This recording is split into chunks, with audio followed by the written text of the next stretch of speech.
sobrellevar de la mejor manera posible la situación pandémica. Entonces vamos a tratar de introducirlos a ustedes de distinta forma en el tema que queremos presentar. Vamos a hacer una breve introducción, vamos a hablar de la demanda, no solamente a nivel nacional, sino también vamos a tratar de contactarlos con otros países, con otras formas de pensar la salud mental, para que ustedes puedan ver que esto fue un fenómeno bastante universal, así como la pandemia, y está siendo, porque bueno, es difícil hablar y teorizar acerca de algo que está ocurriendo. En general, para los fenómenos tanto médicos como emocionales se necesita un poco de tiempo para poder hacer las precisiones más adecuadas, pero bueno, nos estamos encontrando con esta situación en este momento y tenemos que también intentar resolverla de alguna forma. Vamos a hablar del dispositivo de internación, cómo se vio afectado durante las distintas fases que vivimos de la pandemia, y también cómo se vio afectado uno de los consultorios externos de niños pequeños y de niños del servicio. Dejamos fuera, porque bueno, el servicio es muy grande, el área de interconsulta, el área de adolescencia, el hospital de día, psicopedagogía, musicoterapia, un montón de otras áreas del servicio, porque bueno, hubiese sido mucho más tiempo que un Ateneo hubiese llevado. Entonces decidimos elegir estos parámetros. Bueno, ahora los dejo con la doctora Zapa, que les va a explicar o les va a comentar algunas otras cuestiones, y después vamos a ir siguiendo. Gracias, Mónica. Bueno, ¿por qué se piensa que está esta pregunta desde el inicio de por qué puede afectarse tanto la salud mental de niños y adolescentes? Bueno, lo que se vio a lo largo de todo el mundo es que hay múltiples estresores generados por la pandemia y, como dijo Mónica, por las medidas sanitarias tomadas para contener el virus. Varios aspectos de las personas se vieron comprometidos: bienestar físico, psicológico, emocional, por problemas económicos y sociales.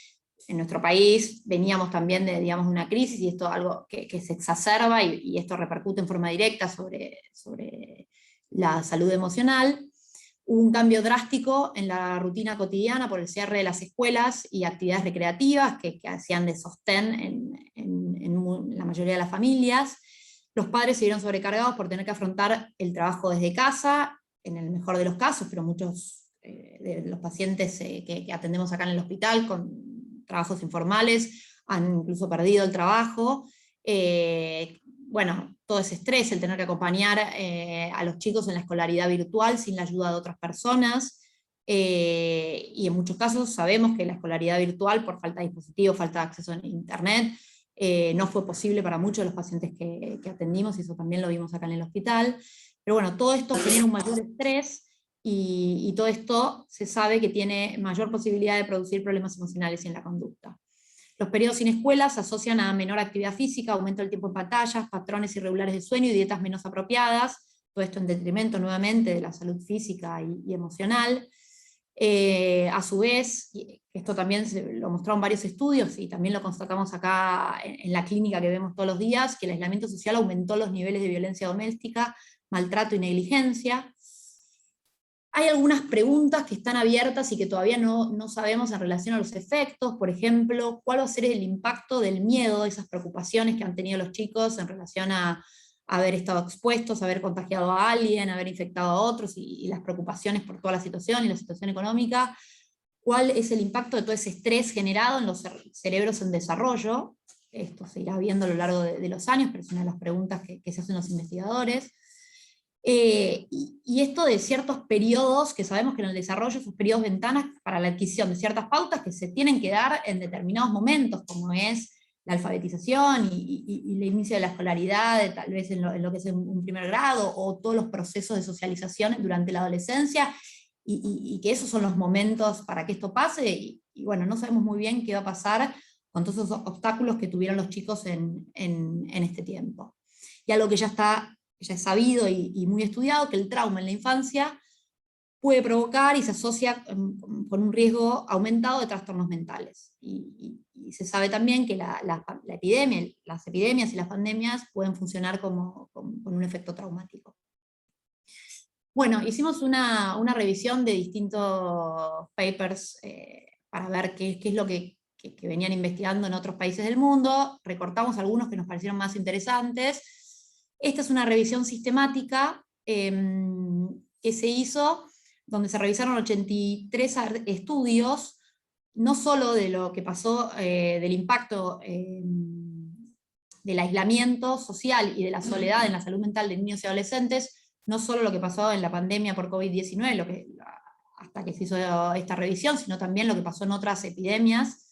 Se revisaron artículos desde 1946 hasta el 2020, en chicos previamente sanos, llegando a un N de más de 51 niños y adolescentes, y lo que se vio es que el aislamiento social y la soledad aumentaron el riesgo de depresión y ansiedad en ese momento y hasta 9 años más tarde, influyendo en especial la duración del aislamiento social, concluyendo que los servicios debían ofrecer un soporte preventivo e intervención precoz. Acá lo que nos pareció relevante es esto de los tiempos, ¿no? Nosotros estamos viendo ahora un primer impacto, tal vez lo vamos a hablar un poquitito después, pero los que tenían ya o psicopatología previa, o los que se vieron como más afectados, pero bueno, todo esto de aumentar el riesgo a lo largo de tantos años.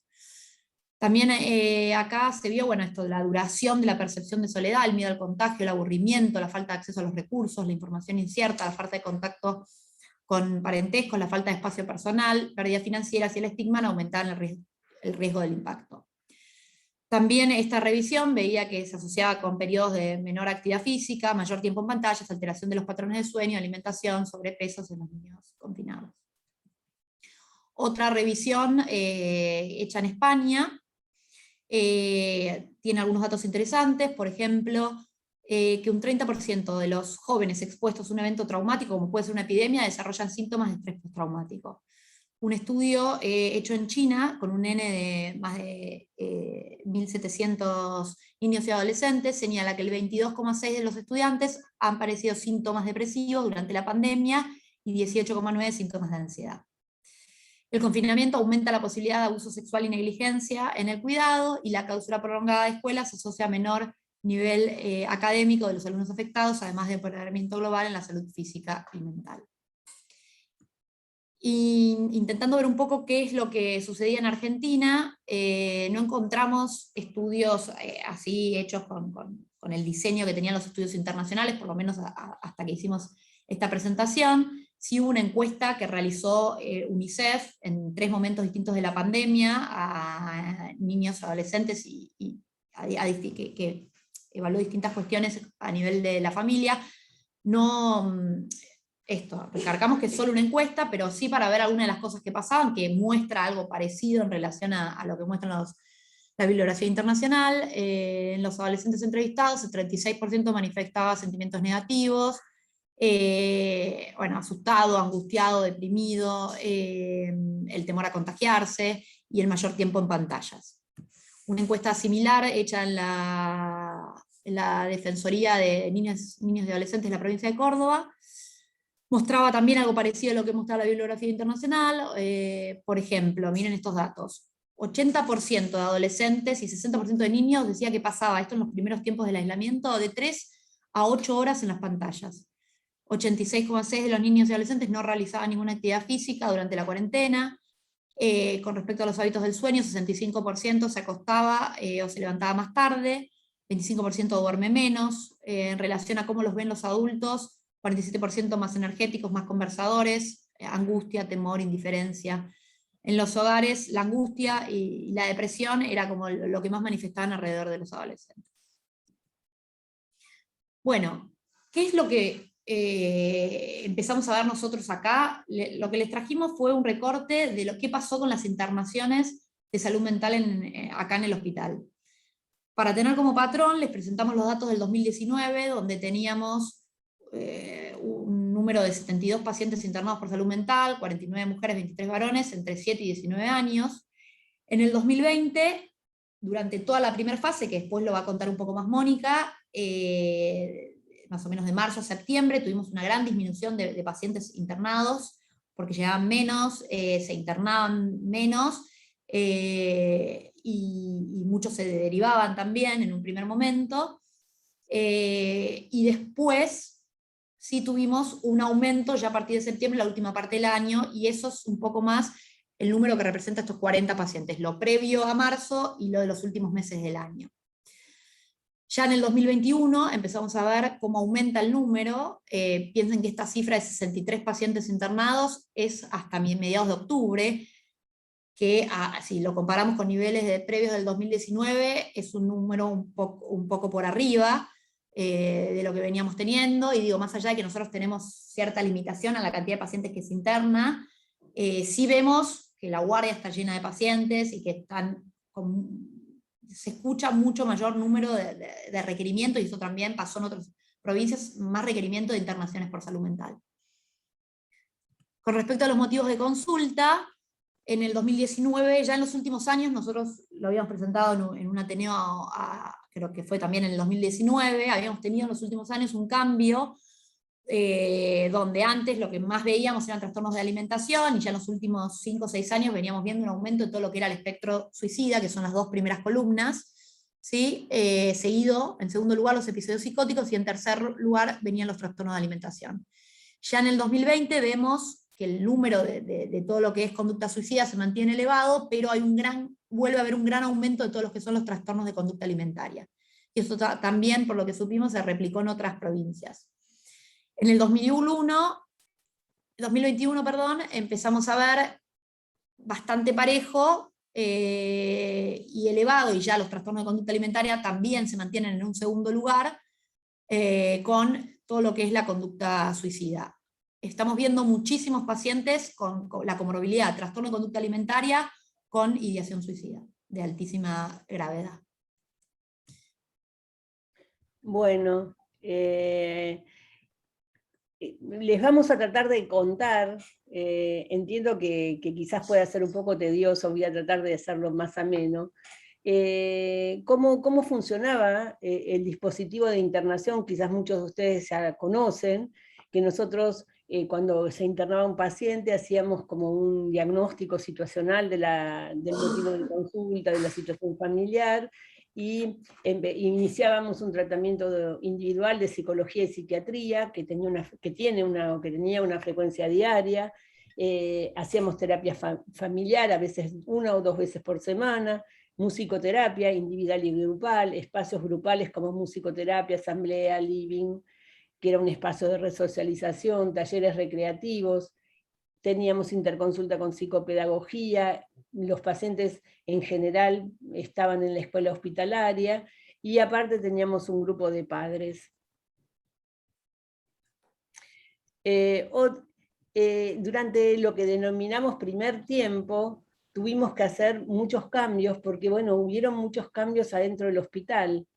Nosotros tuvimos que dividirnos en grupos de trabajo, los profesionales de planta, los residentes, los pocos rotantes que teníamos, íbamos rotando los días de asistencia para poder seguir asistiendo a los pacientes y de acuerdo a las normas epidemiológicas del hospital.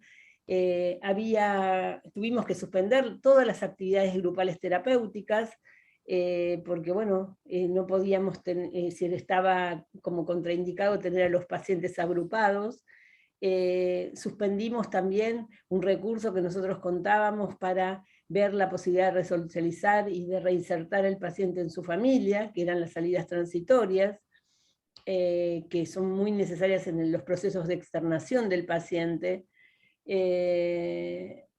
No se podían rotar ni cambiar los cuidadores, es decir, que si una persona se internaba con un paciente, no podía ser relevada por otro, porque bueno, sobre todo en los inicios de las normas epidemiológicas, estas se cumplían de esta manera, y bueno, y eso también traía aparejado que bueno, en nuestro hospital, que es con internación conjunta, bueno, si un paciente se internaba, y en general las internaciones de salud mental rara vez son menos de un mes, son de un mes y medio, como muy poco, bueno, el padre o la madre que se internaba con el paciente se internaba también en el hospital. Bueno, eso generaba también un sinnúmero de dificultades y de planteos por parte de la familia, y a veces no podían sostener la internación. Las sesiones de terapia familiar también se limitaban en tiempo, en duración, lo tratábamos de hacer o al aire libre, obviamente con todas las medidas epidemiológicas necesarias, o en aulas súper aireadas, porque bueno, había pacientes que tenían familias numerosas. Atendimos una paciente al inicio de la pandemia que tenía 10 hermanos, y que era importante, bueno, hacer las entrevistas familiares, porque la situación familiar era sumamente caótica y la paciente no tenía un lugar en su familia, y eso tenía mucho que ver con la patología que se había desarrollado.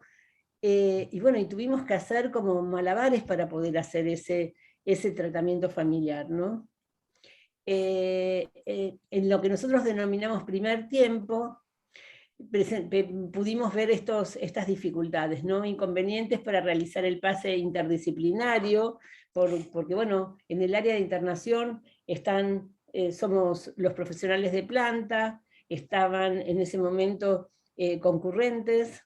En el primer momento de la pandemia tuvimos algunos rotantes que ya no se podían volver a sus hospitales de base, teníamos una rotante de Corrientes, otro de Misiones, que, bueno, que terminaron quedándose en Buenos Aires porque no podían volver a sus respectivos lugares. Entonces, bueno, éramos muchos profesionales, así que bueno, el pase se veía dificultado porque había una parte que estaba presencial y otra parte que estaba online, y bueno, con las dificultades de las conexiones online, hasta que nos pusimos más ayornados en eso. Bueno, un montón de rotaciones que estaban previstas, de rotantes que venían de otras provincias y que tenían que empezar las rotaciones, se suspendieron todas, rotantes que venían del exterior también, todo suspendido. Entonces, bueno, los equipos empezaron a disminuirse en cantidad de profesionales, y por suerte los pacientes también eran menos, porque si no íbamos a estar en un problema, ¿no? También había dificultades para armar un plan de externación, porque si bien nosotros trabajábamos en forma presencial, y en el hospital se trabajaba en forma presencial en la mayoría de los dispositivos, en otros lugares, otros efectores de salud mental, o los organismos de protección de derechos, o las defensorías, todos trabajaban en forma remota, y eso también hacía muy difícil conseguir un tratamiento ambulatorio para los pacientes tan graves que nosotros externábamos, con lo cual también nos vimos como necesitados de continuar los tratamientos más allá de lo que habitualmente continuamos, de armar como estrategias como esta que les voy a comentar, que son, implementamos algo así como un dispositivo de crisis, en donde íbamos tratando de contener las situaciones que iban surgiendo en estos dispositivos de seguimiento ambulatorio de pacientes graves, bueno, que lo seguíamos nosotros, el equipo tratante de internación, que se había formado ad hoc para cada paciente. Nosotros formamos un equipo que tiene un psiquiatra o un psicólogo de planta, los residentes que van a colaborar en la parte individual y en la parte de psiquiatría, o rotantes, ¿no? O concurrentes, y los que van a colaborar con el profesional de planta en el trabajo de familia, y que también a su vez en el trabajo de interconsulta que tiene la internación en sí misma, de hablar con los médicos de la sala, de ir como ayornando las estrategias y todo eso. Entonces, aparte de, por suerte teníamos menos pacientes internados, por eso podíamos seguir haciendo todo esto.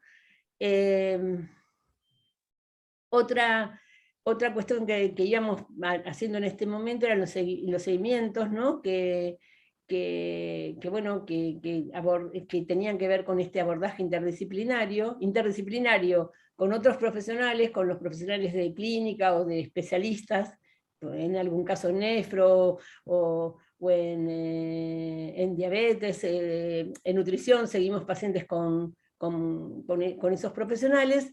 Y por otro lado, interdisciplinar, porque bueno, con los psicólogos, psiquiatras, terapistas ocupacionales y psicopedagogos que estaban trabajando con nosotros, también intercambiábamos acerca de estos pacientes que seguían de esta manera como equipo de crisis, que seguíamos como equipo de crisis.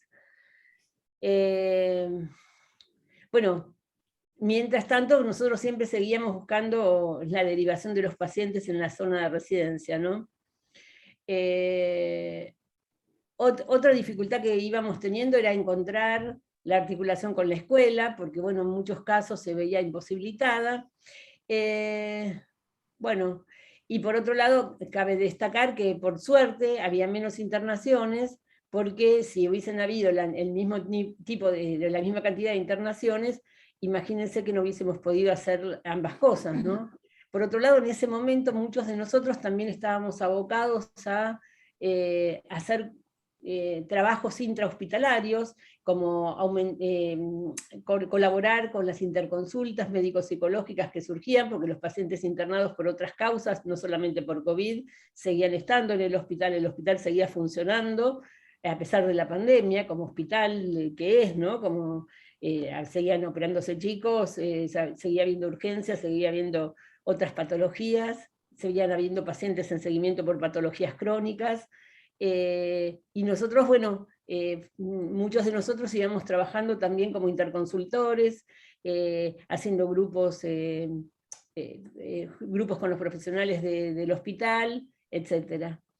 En el segundo tiempo, que va desde octubre del 2020 a marzo del 2021, que bueno, se levantaron algunas de las restricciones a nivel social, en el hospital se retoman ciertas actividades, siempre acorde con las pautas epidemiológicas y consultando con quienes las instalaban en el hospital, y empieza a haber una mayor adaptación y reorganización del dispositivo dentro del servicio en relación a esto. Entonces empezamos a armar estrategias que a partir de las dificultades que fuimos observando en el periodo anterior, y empezamos a reiniciar con las normas epidemiológicas, las actividades grupales. Hacíamos asambleas al aire libre, así que ustedes seguramente deben haber visto a nuestros pacientes ahí sentados todos en ronda y charlando y con nosotros, o espacios grupales de musicoterapia, que eran de a 2 pacientes, de a 3 pacientes, el taller de voluntarias para los pacientes internados, eso se retomó, que siempre colaboran muchísimo, y los pacientes están muy entusiasmados con las artesanías y las cosas que hacen en esos talleres.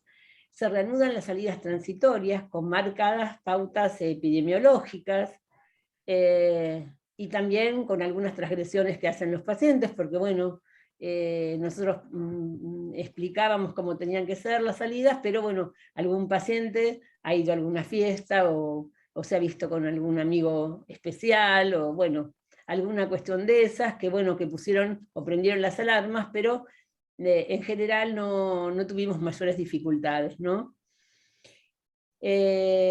También otras, porque bueno, no solamente tenemos que analizar y pensar las problemáticas inherentes a los pacientes, también nosotros como profesionales, durante todo este tiempo no habíamos tenido ni licencias, ni ningún tipo de permiso, porque bueno, los que no estábamos exceptuados de trabajar, seguimos trabajando sin ningún tipo de descanso, y en ese momento se reabrieron las licencias, y bueno, y coincidimos, es decir, no coincidimos porque bueno, tratábamos de no cruzarnos, pero bueno, fue también un momento de mucha transición y de mucha dificultad, porque bueno, teníamos que poder, quizás en algunos momentos menos profesionales, atender a la misma cantidad de pacientes, ¿no? Y esto también armaba un desafío, porque todas las otras áreas, así como en el primer tiempo estábamos todos abocados a la demanda interna del hospital y algunas de las consultas externas y a sostener a los pacientes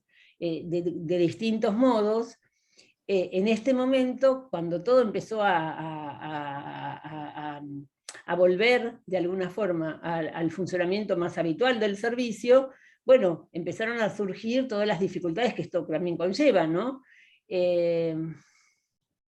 También nos dimos cuenta que había muchas familias con dificultades para cumplir con las medidas epidemiológicas, algunas por negación o por dificultades inherentes a cumplir con las normas instituidas, otras por las dificultades habitacionales, por las dificultades sociales, por la pobreza misma en la cual viven. Entonces nosotros decíamos, bueno, tiene que estar aislado en una habitación, tratar de no tener contacto con otra gente que salga de la casa, y eran familias que vivían todos en un cuarto. Entonces era muy difícil mantener alguna de las medidas para estas familias. En este periodo empieza a haber como mayor cantidad de pacientes de salud mental que presentan sospecha de COVID, porque bueno, cualquier paciente podía tener fiebre, tos, resfrío, alguno de los síntomas. Entonces, bueno, a partir de que surgía ese síntoma, se aislaba el paciente, los convivientes, los pacientes de los cuartos que compartían el baño. Entonces, bueno, había toda una problemática de cómo tratábamos a los pacientes en el aislamiento, que nunca nos había pasado esto, que tuvimos que ver cómo diseñábamos esas atenciones de pacientes de psiquiatría que estaban en las salas de aislamiento. También en esos momentos surgía como dificultades en el acompañamiento familiar, porque bueno, había familiares que tenían factores de riesgo, y todo esto influyó en muchas demoras de externación en pacientes que estaban cercanos al alta. Y también muchos pacientes se iban contra indicación médica, porque pensaban que las estrategias eran muy, muy largas, y bueno, y se iban antes de cumplir con las pautas que nosotros establecíamos, ¿no? Nosotros, cuando los pacientes estaban en la unidad de aislamiento, lo que tratábamos de hacer era, en los casos que era posible, teníamos contacto diario o más de una vez, telefónico, con los pacientes. En otros momentos, en general, las evaluaciones psiquiátricas, y en algunos pacientes sumamente graves, los profesionales entraban a las unidades de aislamiento con las medidas epidemiológicas adecuadas, y se hacían entrevistas en forma presencial. Era difícil encontrar espacios de privacidad, porque bueno, los pacientes estaban internados con sus padres en las unidades de aislamiento, y entonces era muy difícil poder hablar con el paciente sin que el padre o el familiar participe de esa reunión. Y en muchos de estos pacientes, ustedes saben, algo de esta cosa endogámica, del hablar del padre por el niño, de interponerse los padres y sus deseos a los deseos y a la voluntad del niño. Están muy presentes. Entonces toda esta situación nos favorecía mucho el devenir de un adecuado tratamiento, ¿no? Hubieron pacientes, yo recuerdo una paciente que estuvo 3 veces aislada por sospecha de COVID, nunca había tenido, pero bueno, estaba sintomática. Bueno, y el tercer tiempo, el tiempo actual, ¿no? Lentamente fuimos reiniciando las actividades grupales habituales, obviamente siempre siguiendo las pautas epidemiológicas, consultando con los especialistas de epidemio. Tenemos ahora, con las medidas adecuadas, grupos de musicoterapia, el taller de creatividad, la asamblea de cierre, talleres de resocialización. Reiniciamos y volvimos a nuestro aula de siempre, y a tener reuniones, pases presenciales. Y bueno, lentamente empezó a llegar una demanda cada vez más importante de pacientes para internar.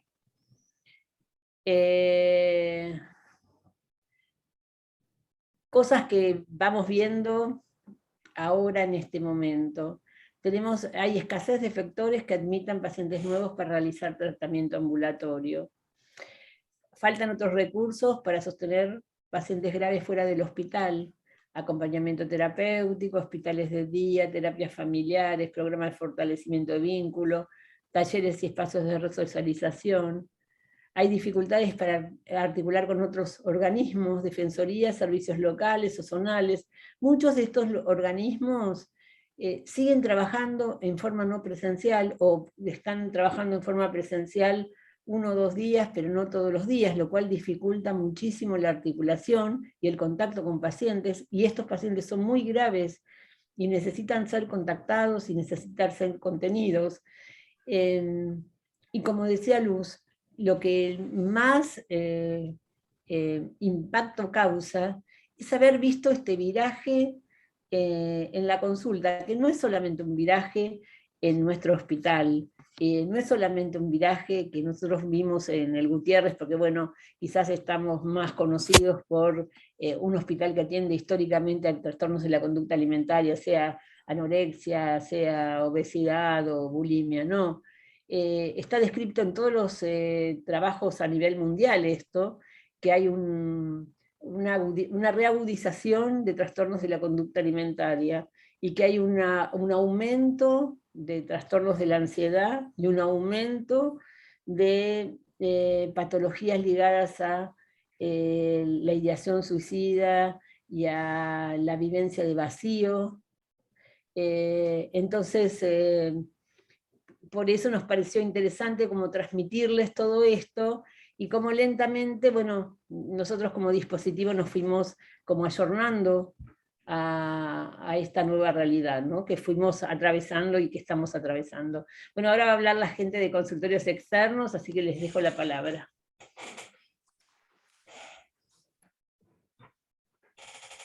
Bueno, buenos días. ¿Qué tal?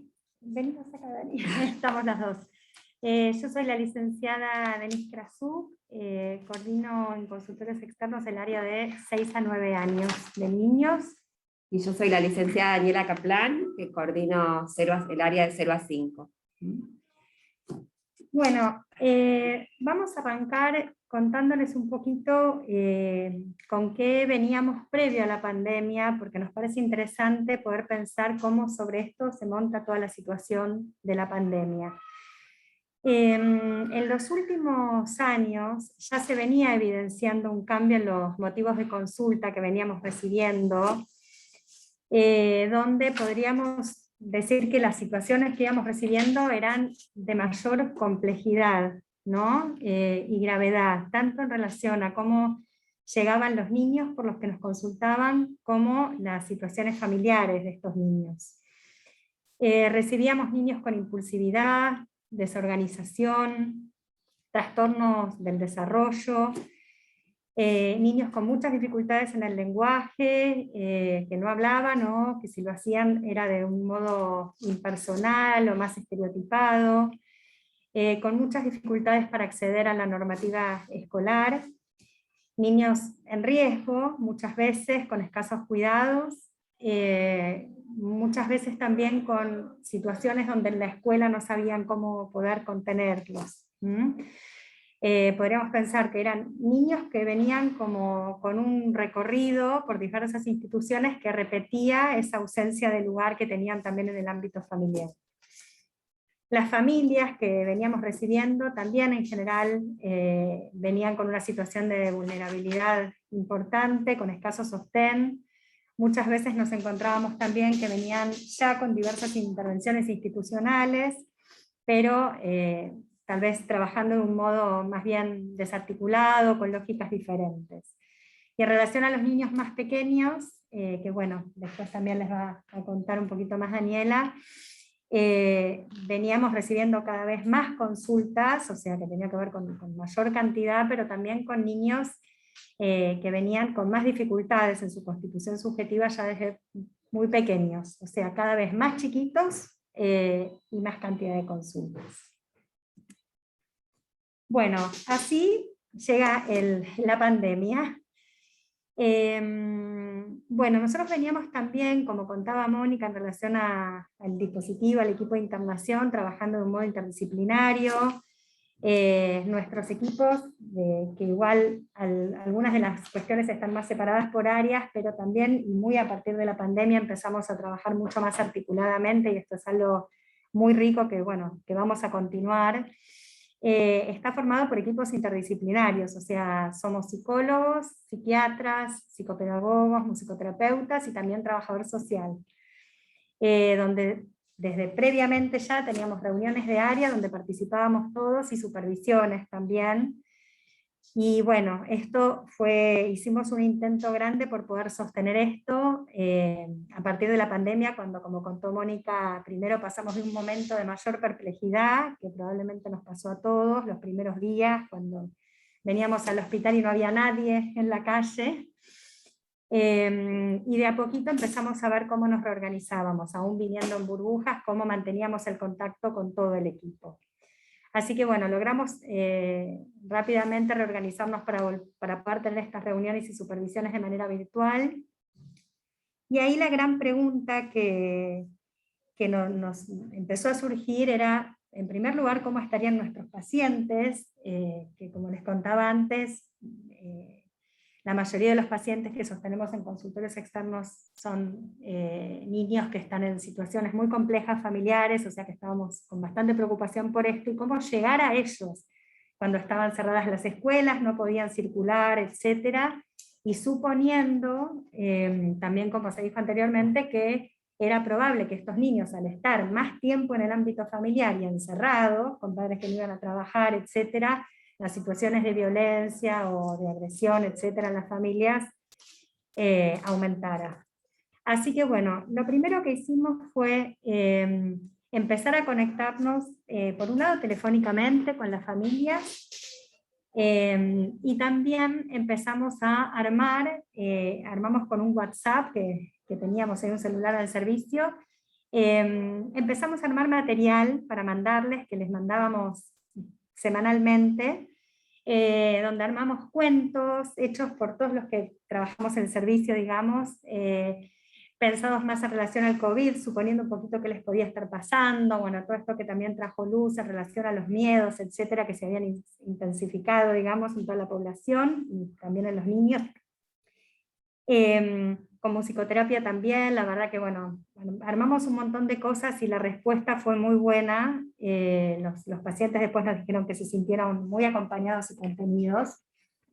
Y sobre todo pensando que sostener algo de la ficción en un momento donde caían todas las coordenadas con las que nos veníamos manejando, tanto nosotros como nuestros pacientes y las instituciones que sostienen muchas veces a estos niños, volver a traer algo de la ficción en relación a la infancia nos parecía fundamental. Bueno, también después lo que pensamos fue que ellos pudieran armar algo para mandar al hospital, que la verdad que tuvo muy buena repercusión. Les propusimos que fueran los adultos de la familia que pudieran pensar qué querían transmitir a sus hijos, o sus sobrinos o nietos, porque bueno, muchas veces las familias están compuestas de distintos modos, ya que estaban tanto tiempo juntos, a veces hay algún saber, algún oficio, el papá que era carpintero y se ponía a hacer algo con el hijo, que tal vez nunca habían tenido ese tiempo, y la verdad que nos mandaron unas cosas que nos sorprendieron mucho, y después con eso armamos también un video que enviamos a todo el grupo de familias. Bueno, lo que también empezamos a pensar era cómo sostener los tratamientos. La verdad que era un desafío muy grande, porque tanto, ni que hablar con los niños más pequeños, pero bueno, tenemos niños desde más chiquititos hasta 9 años, y sabemos que el cuerpo, y poner el cuerpo ahí, los juguetes, y el estar en presencia en las sesiones, es pilar de cómo trabajamos, pero sentíamos que no nos podíamos quedar en la impotencia, que teníamos que de algún modo ver cómo llegar. Y el recurso que teníamos era el teléfono, eso es con lo que contábamos, así que telefónicamente empezamos a tener, por un lado, charlas y entrevistas con los padres, y al mismo tiempo con varios de los chicos pudimos sostener algunas cuestiones que se dieron por teléfono, como jugar y hablar, y con la voz y con la imaginación y todo lo que pudimos ir armando, que tuvo sus efectos en muchos de los pacientes, efectos sumamente interesantes. Bueno, después también, como contaba Mónica, intentamos mucho articular con las escuelas, sobre todo cuando los niños de algún modo empezaron a tener algún lazo. Es verdad que muchos de nuestros pacientes no tenían acceso a internet y no podían conectarse con las escuelas, o sea que fue mucho tiempo de una desconexión muy importante. Pero bueno, lentamente empezamos a conectarnos con las escuelas, con los hogares también, donde muchos de nuestros pacientes viven, y los organismos de protección de derechos vía Zoom. Y en algunos casos resultó muy interesante porque también pudimos vernos las caras, cosa que antes hablábamos por teléfono y con ellos pudimos, bueno, trabajar de este modo. Pero lo importante a transmitir es que intentamos seguir sosteniendo del modo que fuera posible esa red con la que veníamos trabajando previamente, por supuesto que cambiando las coordenadas en función de la situación que nos tocaba atravesar. Bueno, antes que nada me gustaría recordar un concepto de Freud, ¿no? Ustedes saben que nuestro hospital y el servicio de salud mental está atravesado por el discurso del psicoanálisis, y Freud habla del concepto del trauma en 2 tiempos. Entonces creo que, bueno, un poco dejó claro lo que fuimos planteando, tanto el trabajo en internación como en consultorios externos. Podríamos pensar que la pandemia es un trauma, es una situación traumática, pero que situaciones traumáticas previas hay muchas que pueden ser generalizables a nuestro medio, a nuestro contexto, más las situaciones particulares de cada niño y de cada familia. Entonces tenemos que entender que esta crisis mundial se inscribe sobre otras situaciones, y veremos luego en el caso por caso cómo esta situación traumática reaviva o no situaciones anteriores. Dicho esto, entonces ahora sí pensar en la vuelta a la presencialidad o a la reapertura, y con qué nos encontramos en esta reapertura, ¿no? Los pacientes volvieron, quiero decir, hay pacientes que eran pacientes nuestros que se vieron interrumpido la presencialidad durante el aislamiento, pudiéndose mantener como contacto con modalidades que nosotros consideramos creativas, ¿no? Ustedes saben que, bueno, el trabajo con la clínica con niños requiere todo el tiempo ser muy creativo, así que creo que esta pandemia nos puso a todos a prueba. Estos niños regresaron y, bueno, pudimos evidenciar, digamos, el valor de haber intentado mantener esta red, estos lazos, en momentos donde, bueno, todo se desarmaba, ¿no? Cuando el video que armamos, que comentaba Denise, se iniciaba con una sucesión de fotos de las caras de los profesionales que atendíamos a los niños. Y nos parece que eso tuvo mucho valor. Había niños que les pedían a los padres que se los mostraran una y otra vez para ubicar a quién era la profesional que lo atendía, ¿no? Como un modo, bueno, de mantener un lazo. Cuando regresaron estos pacientes, planteamos un dispositivo que también lo entendemos, como decía Mónica antes, como una intervención en crisis, porque decidimos armar lo que nosotros llamamos, y siempre cuestionamos el nombre porque no sabemos si la realidad responde a la ficción del nombre, hablando de ficción, orientación, ¿no? Porque nunca nos quedamos muy tranquilos si esto realmente orienta a la familia. Pero era un dispositivo que se armó frente a la gran demanda de los nuevos pacientes, ¿no? De los nuevos pacientes y del retorno de los pacientes nuestros. Era imposible responder a la demanda, ¿no? Entonces, digamos, recibíamos 10 familias diarias con sus problemáticas, sumamente complicados, como decía Denise, impulsividad, desconexión, severas dificultades de lenguaje, dificultades de reinsertarse en otros espacios sociales que claramente no fueron cuestiones que surgieron y que fue la pandemia la que generó estas dificultades. En todo caso las agudizó, las puso en evidencia, impidió los procesos terapéuticos que iban en la línea de que los niños saliesen de esa situación, pero no podemos tampoco atribuirle a la pandemia únicamente como si antes no hubiese existido la patología psíquica o el sufrimiento subjetivo y se inició con la pandemia. Se hizo muy evidente las familias imposibilitadas de sostener a estos niños, porque en periodos donde el único sostén era el familiar, en el mejor de los casos, esto quedó muy en evidencia, ya que hay un montón de dispositivos que habitualmente suplen imposibilidades de las familias, desde la escuela, por supuesto, y todos los dispositivos que existen, barriales, religiosos, sociales, todo esto cayó.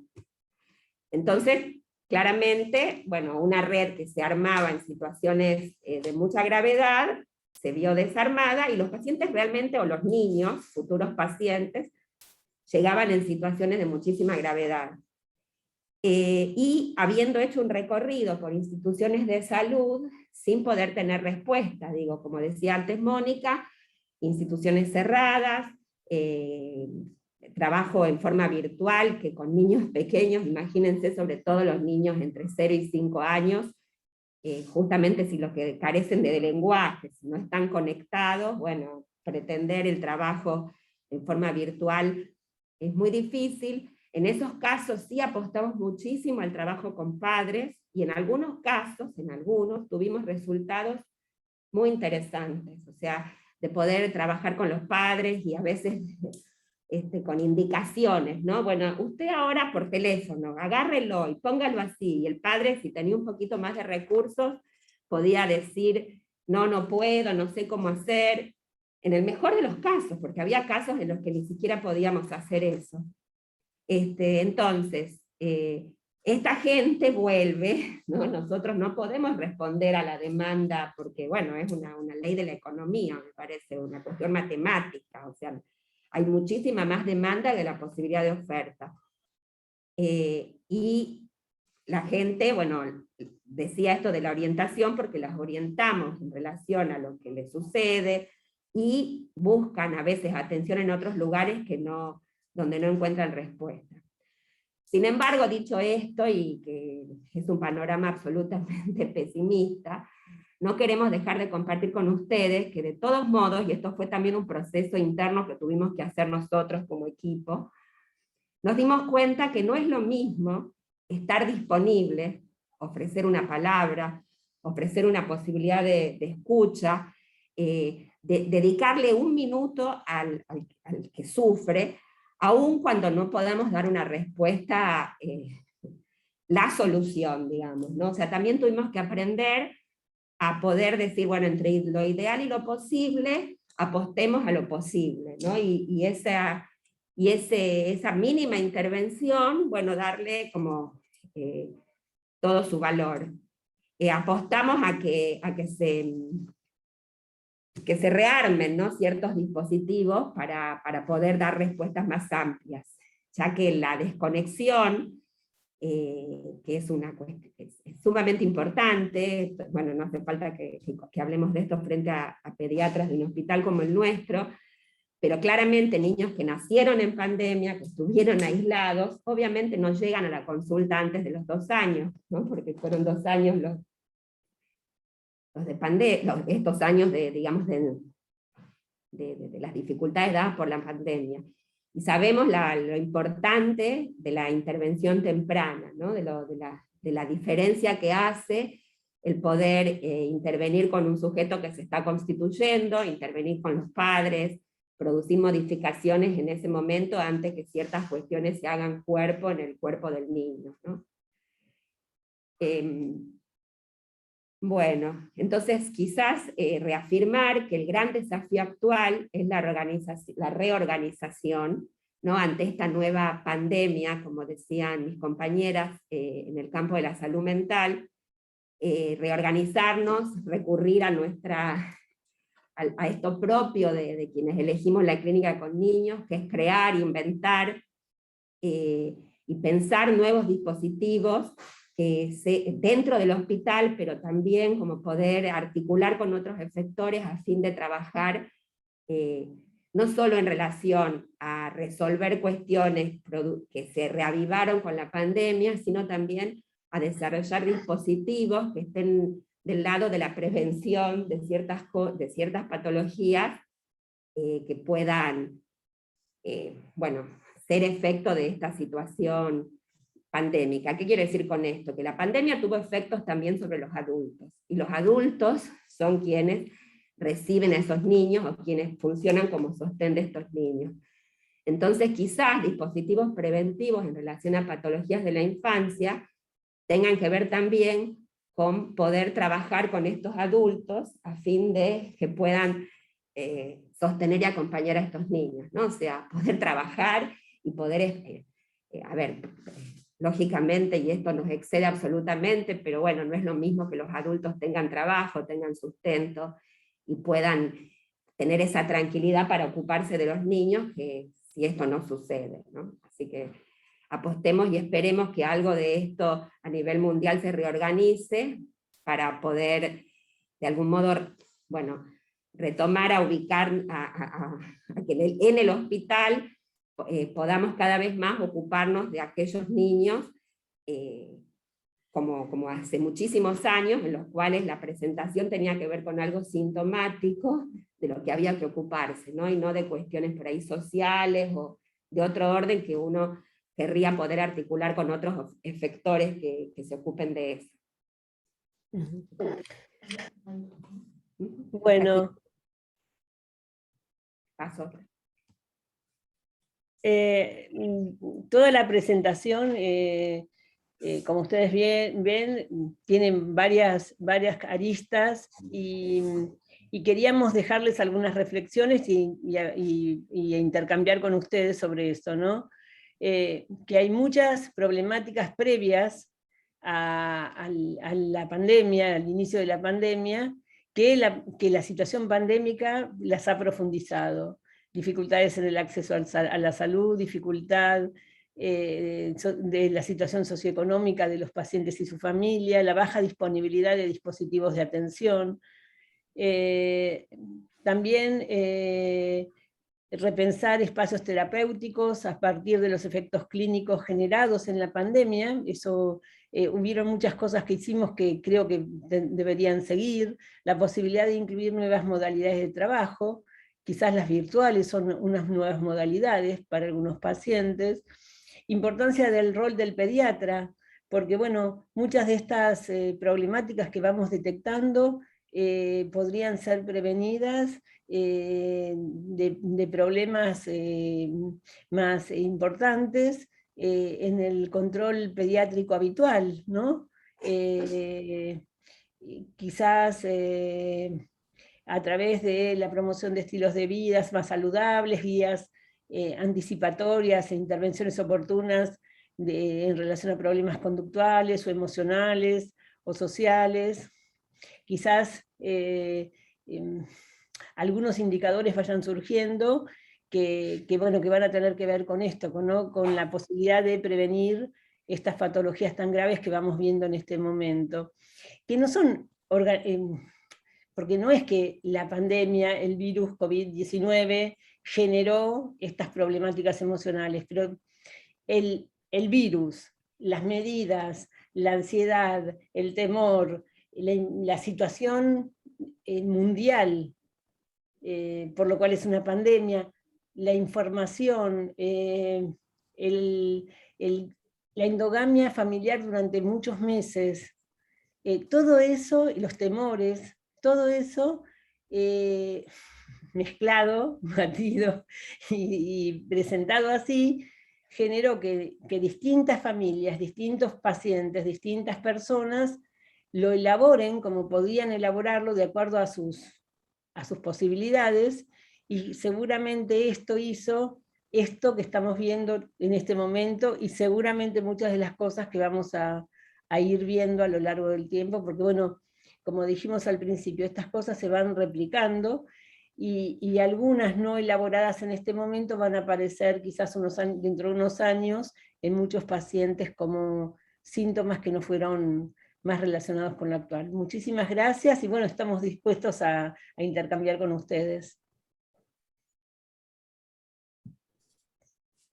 Bueno, gracias Mónica, gracias equipo. Hola, La verdad ¿se que escucha? con la presentación, por ahí de la parte de encarnación, yo soy pediatra de una sala, entonces tengo más contacto y lo de consultorio, la verdad que me sorprendió mucho esto de contaron. Sí, vi las cosas que hicieron porque circularon, todas las producciones que hizo el Servicio de Salud Mental. Muy bajito se escucha, casi no se escucha. No se escucha bien. Muy bajito.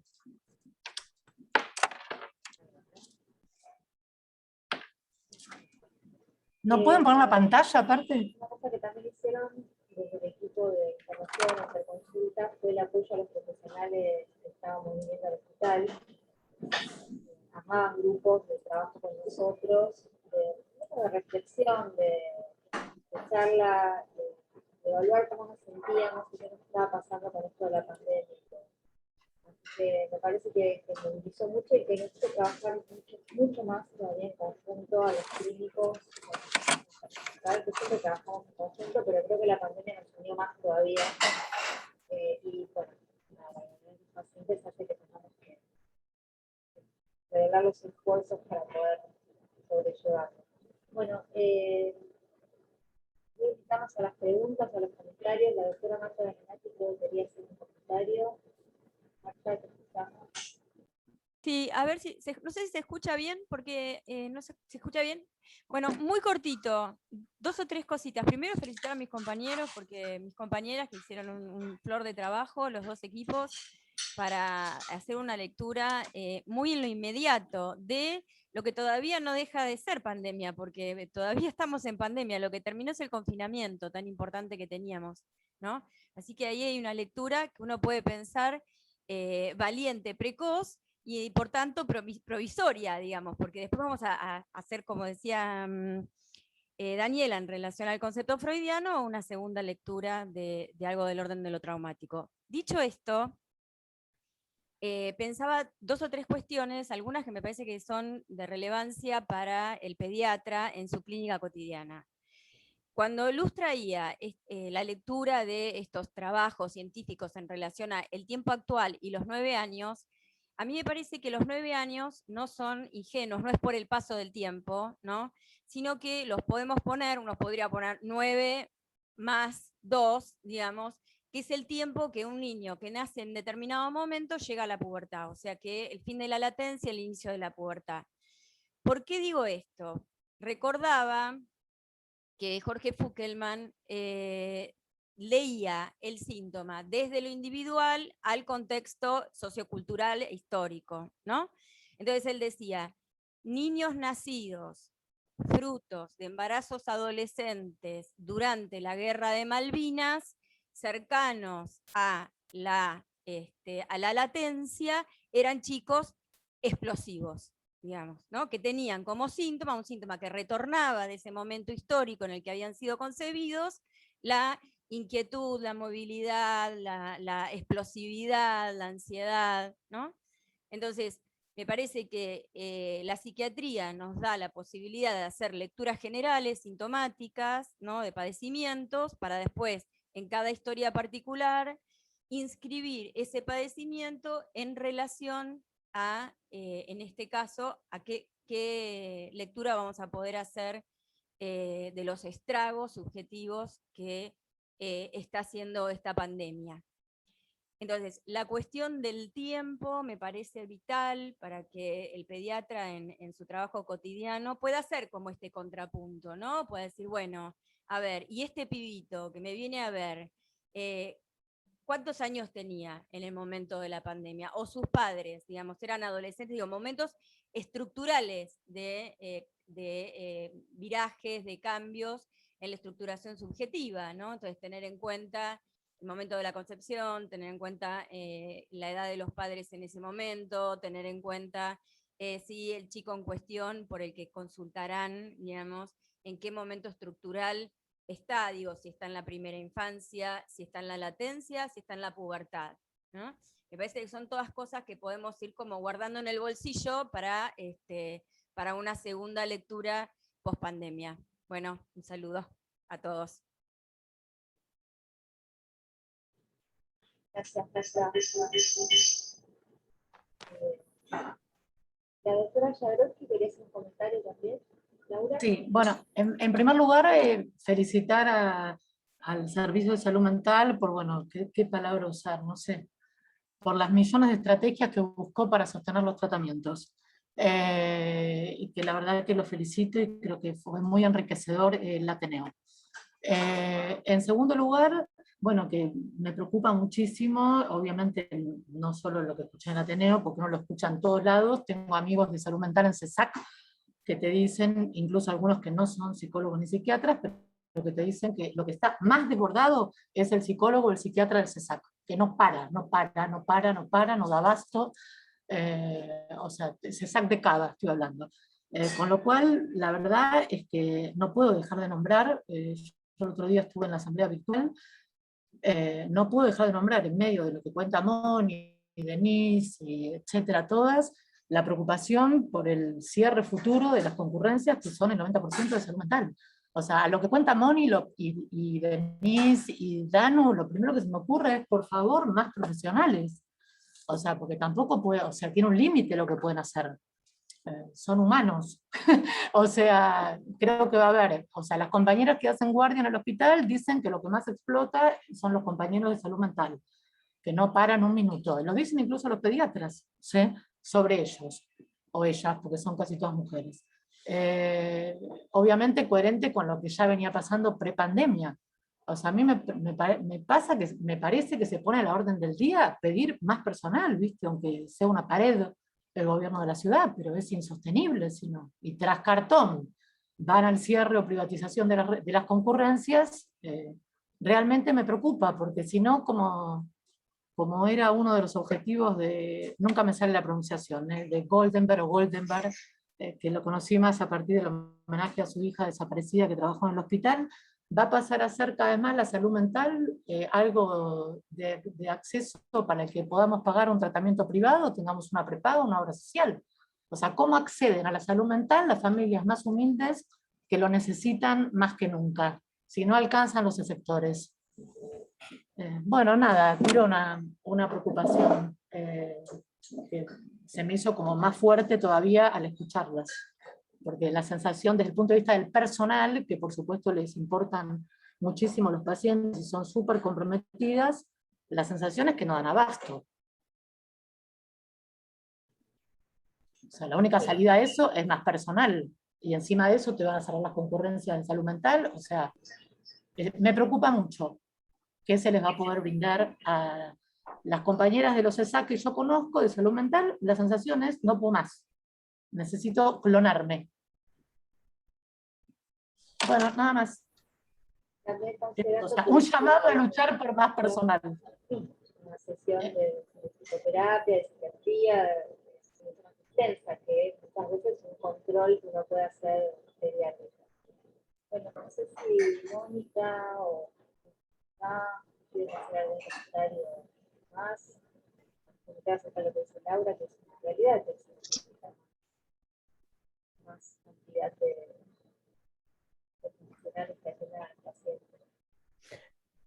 No, quisiera, bueno, agradecer, bueno, la posibilidad de compartir con los colegas del hospital, bueno, nuestro trabajo, que si bien lo compartimos todos los días, y bueno, así como traía recién, que todo el mundo ve, bueno, algo de este desborde, digamos, de trabajo en el cual estamos insertos, pero como tanto dijeron Daniela, Denise, Luz y también Marta, a pesar de estos desbordes y de que nosotros también estamos insertos en la misma realidad que los pacientes, que en este punto es como si hubiera mundos superpuestos, los pacientes con nosotros, porque todos estamos atravesados por los mismos temores, vivimos en la misma sociedad y la pandemia nos ha atravesado, quizás algunos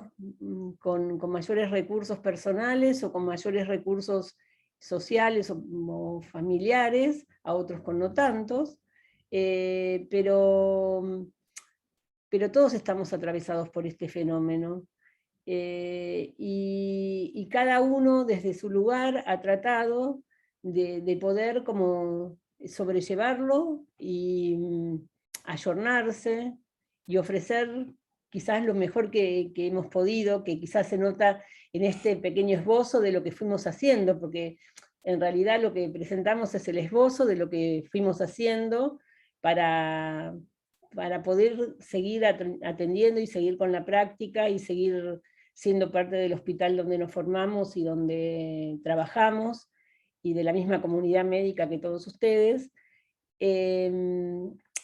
Y bueno, y esperemos que pueda ser útil para ir pensando y para que ustedes vayan pensando si alguien viene con temores, o si alguien viene que bajó de peso y era un chico que venía bien con peso, o que viene excedido en su peso, o que quizás le pregunten si alguna cosa que apunte a lo emocional, o que eso, ¿no? Que quizás puedan detectar más precozmente, antes de llegar a un síntoma más grave, algo que está en ciernes y que tiene que ver con lo que está pasando en este momento, ¿no?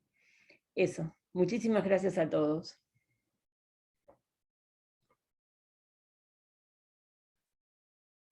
Bueno, muchas gracias. La verdad que me pareció súper interesante la reunión, muy útil, muy aprovechable para el pediatra, para tener estos signos de alarma que ustedes nos están contando. Y bueno, sigamos trabajando todos, en equipo como venimos hasta ahora, y la pandemia, como dice Marta, no terminó. Vamos a seguir viendo, me parece, por mucho tiempo los coletazos de lo que fue todo el confinamiento y todo lo que generó este problema tan importante de salud. Muchas gracias por estar del otro lado a todos y nos vemos la semana que viene con otro nuevo tema. Muchas gracias. Chao, hasta luego.